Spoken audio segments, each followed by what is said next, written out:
கடவுள் துணை நண்பர்களுக்கு வணக்கம். 2024 டு 2025க்கான குரு பயிற்சி பலனில் 12 ராசியில் குரு எந்தெந்த ஸ்தானத்தில் இருக்காருன்னு இப்போ பார்க்கலாங்க.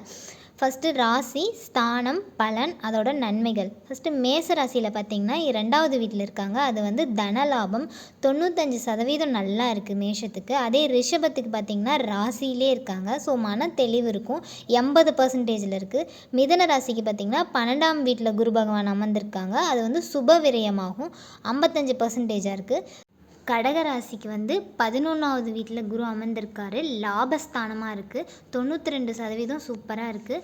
சிம்ம ராசிக்கு 10ஆம் வீட்டில் குரு இப்போது அது சின்ன சின்ன சிக்கல் கொடுக்குங்க, 52%ல் இருக்குது.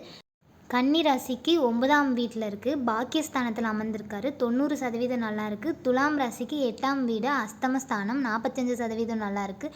விருச்சிக ராசிக்கு 7ஆம் வீட்டில் அமர்ந்திருக்காரு, 80% நல்லா இருக்குது. தனுஷ் ராசிக்கு 6ஆம் வீட்டில் அமர்ந்திருக்காரு, அது 55% நல்லா இருக்குது. மகர ராசிக்கு 5ஆம் இடத்துல அமர்ந்திருக்காரு, அது 90% நல்லா இருக்குது. கும்ப ராசிக்கு 4வது வீட்டில் அமர்ந்திருக்காரு, 65% நல்லா இருக்குது. மீன ராசிக்கு 3ஆம் இடத்துல அமர்ந்திருக்காரு, 75% நல்லா இருக்குது. மேலும் இந்த மாதிரி தகவலெல்லாம் தெரிஞ்சுக்கணுன்னா எங்கள் சேனலை சப்ஸ்கிரைப் பண்ணுங்கள், லைக் பண்ணுங்கள், ஷேர் பண்ணுங்கள். நன்றி, வணக்கம்.